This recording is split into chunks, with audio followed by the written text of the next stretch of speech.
കേന്ദ്ര തൊഴിൽ നയങ്ങൾക്കെതിരെ തൊഴിലാളി സംഘടനകൾ പ്രഖ്യാപിച്ച 48 മണിക്കൂർ ദേശീയ പണിമുടക്കിൽ വലഞ്ഞ് കേരളം. വ്യാപാര ഗതാഗത മേഖല സ്തംഭിച്ച അവസ്ഥയിലാണ്. BMS ഒഴികെ 20ഓളം തൊഴിലാളി സംഘടനകളാണ് പണിമുടക്കിൽ പങ്കെടുക്കുന്നതെങ്കിലും ഇടത് സംഘടനകളാണ് പലയിടത്തും ജനജീവിതം തടസ്സപ്പെടുത്തുന്നത്. തിരുവനന്തപുരത്തെ പ്രാച്ചമ്പലത്തും വെഞ്ഞാറമൂടും പോത്തൻകോടും വാഹനങ്ങൾ തടയുകയും ആക്രമണത്തിന് മുതിരുകയും ചെയ്തു. പോലീസുകാരുടെ മൗനസമ്മതം പലയിടത്തും കാണാമായിരുന്നു.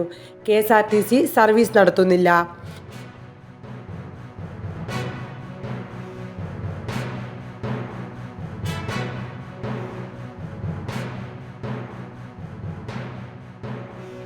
ആംബുലൻസ് പോലും വളരെ ബുദ്ധിമുട്ടിയാണ് ഇതുവഴി കടന്നു പോകുന്നത്.